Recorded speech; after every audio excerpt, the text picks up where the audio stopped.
क्या खबर है? सुशीम मरा? अशोक को फांसी हुई? अगर ऐसा हुआ होता तो आप इस समय यहां नहीं होते और ना ही हम आपसे छुप छुप के मिलने आए होते। क्या मतलब? दोनों बच गए? कैसे? मौर्य वंश को बार बार संकट से निकालने वाला एक ही तो व्यक्ति है, आचार्य चाणक्य। चाणक्य, चाणक्य, चाणक्य। पता नहीं क्यों आपने नूर और दास्तान को हमला करने से रोक दिया। अगर आपने ऐसा नहीं किया होता तो आज हमारी मुलाकात सभागृह में हो रही होती, यहां इस कैदखाने में नहीं। सारा खेल खत्म हो गया होता। अच्छा खासा मौका आपने गंवा दिया। अवसर खो देने का ये अर्थ नहीं है कि हम युद्ध हार गए हैं। और जहां तक प्रश्न रहा नूर और दस्तान का, तो उनको आक्रमण करने का संदेश हम भेज चुके हैं। मगध का सिंहासन यदि रक्त के लिए प्यासा है तो हम ये प्यास अवश्य बुझाएंगे, अवश्य।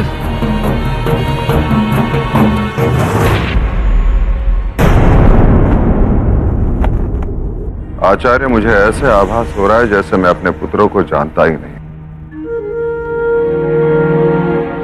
मुझे विश्वास नहीं हो रहा है कि सुशीम अहंकारा के साथ दुर्व्यवहार कर रहा था और मुझे ज्ञात तक नहीं था। उस अहंकारा से जिससे वो प्रेम करने का दावा करता था, उससे अधिक स्तब्ध हूं अशोक से। वो अग्रदूत बन गया। कैसे कैसे उसने उन निर्दोष सैनिकों की हत्या की, राजकोष को लूटने का प्रयास किया। आचार्य, क्या हो गया है सब? सम्राट, मुझे नहीं लगता वो अग्रदूत जिसने बलात् राजकोष को लूटा और जिसने सैनिकों की हत्या की, वो अशोक नहीं हो सकता। जो व्यक्ति एक कन्या और उसके भाई के प्राणों की रक्षा करने के लिए मृत्युदंड का स्वीकार कर लेता है, वो किसी निर्दोष की हत्या कैसे कर सकता है सम्राट? और मुझे तो लगता है वो कोई दुष्ट बहरूपिया था जो अग्रदूत के भेष में आकर स्वयं की स्वार्थ पूर्ति के लिए राजकोष को लूट रहा था और सैनिकों की हत्या कर रहा था। और जहां तक मैं अशोक को जानता हूं, ना ही उसे सत्ता का लोभ है और ना ही धन की लालसा। अशोक ने अहंकारा के लिए जो कुछ भी किया है उसे नकारा नहीं जा सकता आचार्य। किंतु इससे यह प्रमाणित नहीं हो जाता कि अशोक को राज सिंहासन का लोभ नहीं है। और अशोक की मां सुभद्रांगी, उसने स्वयं कहा है कि अशोक दिन प्रतिदिन महत्वाकांक्षी होता जा रहा है, सुशीम से प्रतिशोध लेना चाह रहा है। सुभद्रांगी मानती है कि अशोक अपने अधिकारों से बहुत लंबे समय तक वंचित रहा है, इसलिए उसकी क्षतिपूर्ति होनी चाहिए। उसने तो यहां तक कहा कि मुझे घोषणा करनी चाहिए, मुझे यह घोषणा करनी चाहिए कि अशोक ही मेरा उत्तराधिकारी होगा। स्तब्ध रह गया ना आचार्य?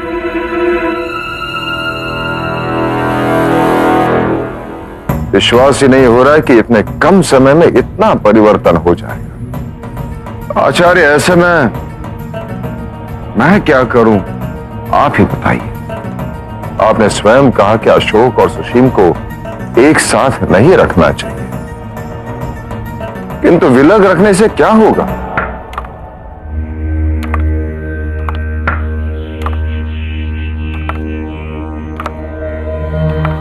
सम्राट, मुझे लगता है कि अशोक को अधिक से अधिक समय तक आपके समीप रहना चाहिए, ताकि उसे अपने दायित्व को भली भांति समझने का अवसर प्राप्त हो और आपका मार्गदर्शन भी प्राप्त हो। और दूसरी ओर सुशीम को अधिक से अधिक दायित्व सौंपना चाहिए ताकि वो अपनी ऊर्जा को सकारात्मक कार्यों में केंद्रित कर सके। मुझे कुछ समझ नहीं आ रहा आचार्य, कैसे सब होगा? धैर्य रखिए, सब होगा। उचित समय आने पर ही निर्णय लीजिएगा। किंतु इस समय की प्राथमिकता है अशोक को न्याय देने की। और अशोक ने सुशीम पर कोई प्रहार नहीं किया था, इसमें कोई संदेह नहीं है। अशोक को मुक्त किया जाएगा आचार्य। और अहंकारा, उसके लिए क्या सोचा है आपने? सुशीम ने उसे इतना विवश कर दिया कि उसके पास कोई विकल्प नहीं था, इसलिए उसने उस पर प्रहार किया। मैं उसे भी क्षमा करूंगा आचार्य। कल्याण वस्तु।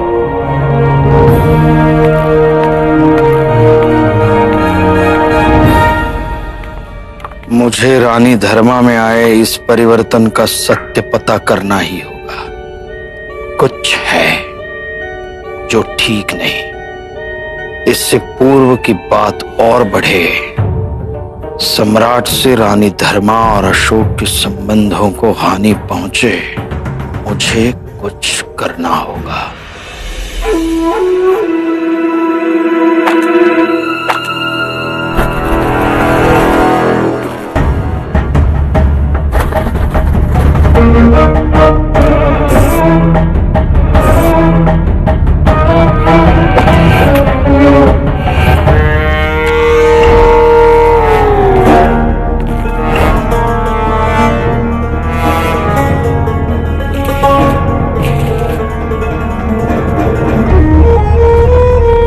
राजमाता ने कोई संदेश नहीं भेजा है, पता नहीं वहां क्या हुआ होगा।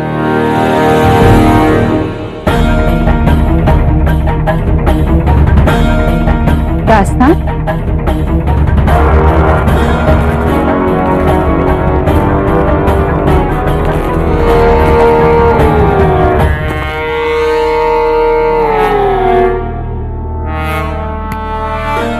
पढ़ो इसे।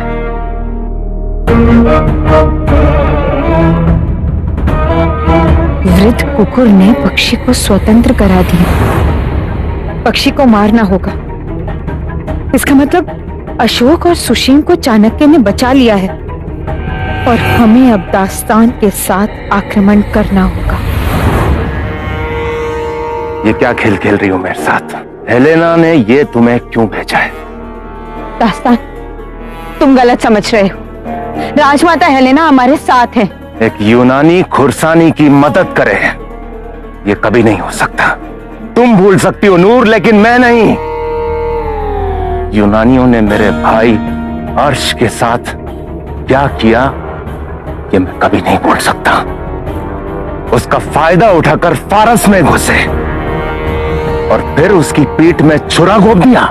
लेकिन राजमाता हेलेना हमारे साथ ऐसा कुछ नहीं करेंगी, तुम यकीन करो। यकीन?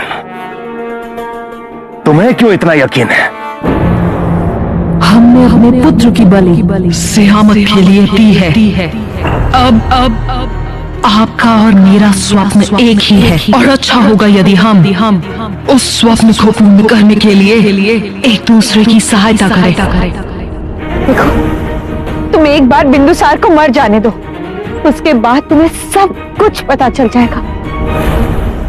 नहीं बनना मुझे तुम्हारा खिलौना। मैं अपनी फौज के साथ पाटलिपुत्र पर हमला नहीं करूंगा और ना ही बिंदुसार को मारूंगा।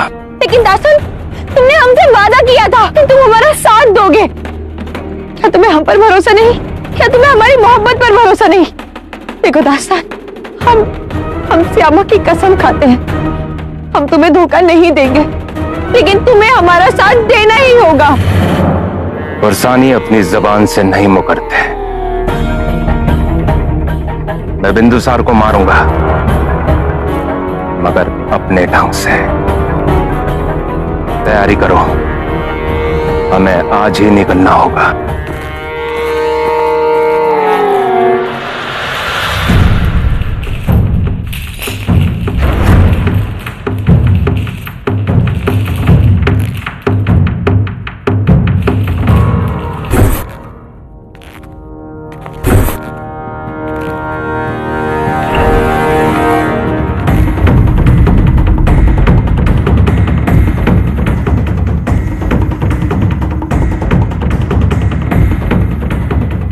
तो मुक्त हो गया, पर राजकुमारी अहंकार और उनके भाई का क्या हुआ?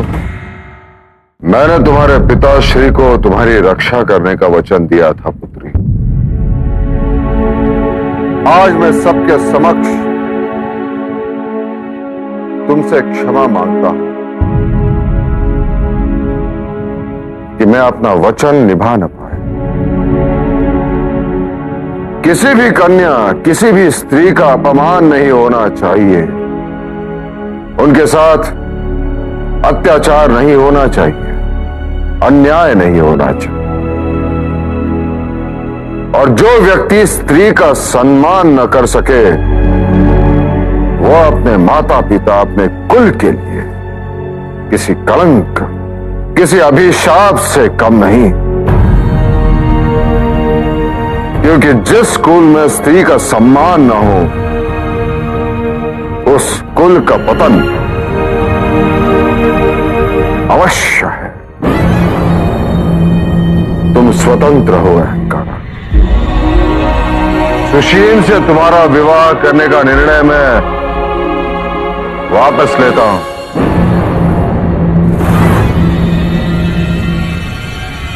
पाटलिपुत्र में तुम्हारे लिए एक स्वतंत्र भवन का निर्माण किया जाएगा, जहां तुम अपने भाई के साथ सम्मान के साथ रह पाओगे और तुम्हारी देखरेख मेरे निरीक्षण में होगी। जो घाव तुम्हें यहां मिले हैं, उसे मिटाना तो संभव नहीं पुत्री, ना ही उन्हें बुरा पाना संभव होगा। मैं केवल अपने ओर से नहीं, संपूर्ण परिवार की ओर से तुमसे क्षमा मांगता हूं।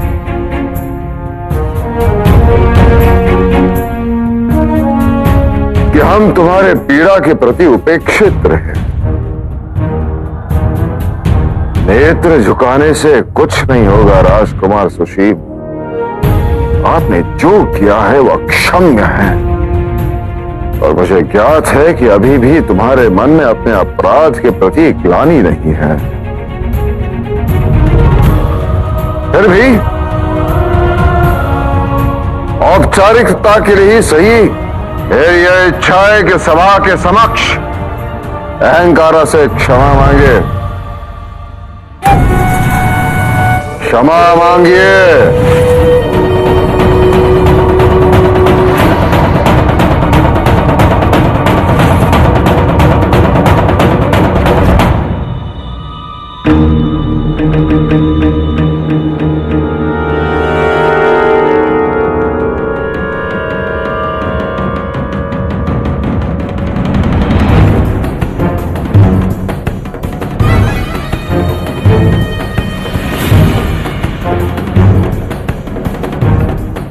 क्षमा कर दो मुझे।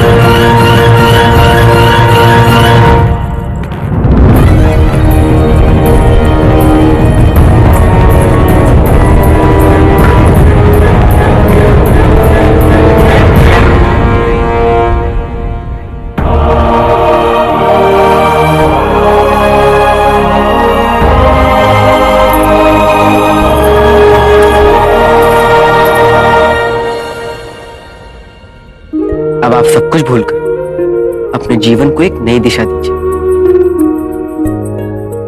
भूल जाऊंगी अशोक, सब कुछ, और तुम्हें नहीं। जहां भी रहूंगी तुम्हें ढूंढती रहूंगी, तुम्हारी ही प्रतीक्षा रहेगी। अब से ही मेरे जीवन की दिशा है, और तुम मुझे ऐसा करने से नहीं रोक सकते।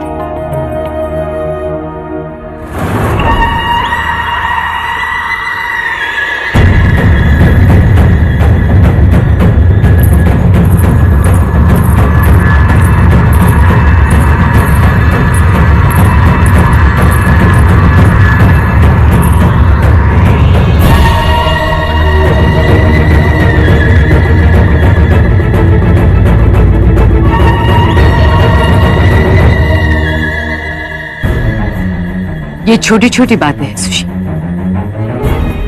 इनके लिए अपनी ऊर्जा व्यर्थ मत करो। इस समय महत्वपूर्ण है सम्राट की दृष्टि में अपनी छवि को ठीक करना।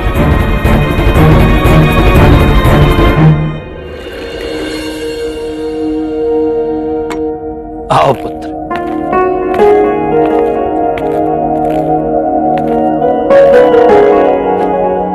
कल्याणमस्तु पुत्र, आज तुम मुक्त हुए हो। मुंह मीठा करो, मधु है।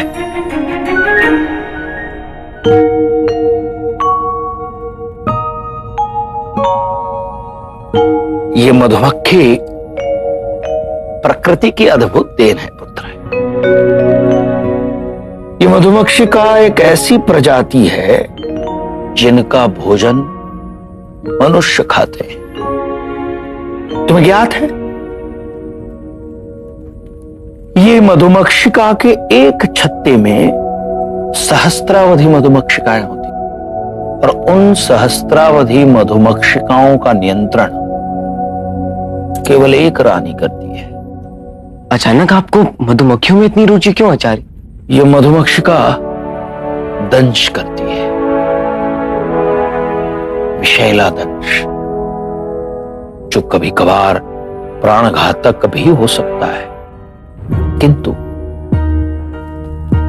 यही मधुमक्षिका निरंतर प्रयास करके, निरंतर कष्ट कर मधुर मधु का उत्पादन करती है, अत्यंत मधुर। ये इसलिए कह रहा हूं कि एक राष्ट्र को एकात्म रखने के लिए, अखंड रखने के लिए उस मधुमक्षिकाओं की रानी की भांति ही नेतृत्व की आवश्यकता होती है, जो समग्र प्रजा में सामंजस्य रखने के लिए समर्थ हो, संपूर्ण राष्ट्र को एक साथ जोड़ने में समर्थ हो, केवल स्वयं के हित के लिए नहीं, प्रजा के हित के लिए। और पुत्र,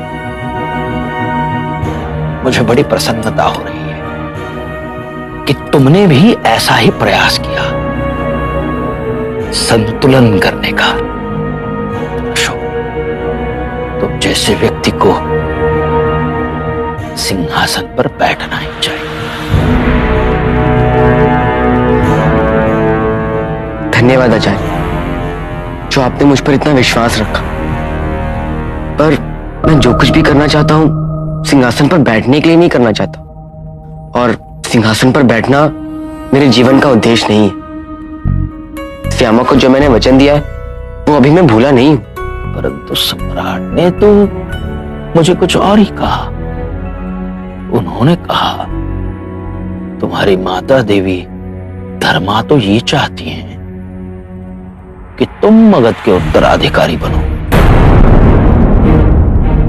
माने? असंभव आचार्य, पिताजी को किसी ने भ्रमित करने का प्रयास किया होगा, और आप तो उन्हें जानते ही हैं, भला वो ऐसा क्यों कहेंगे?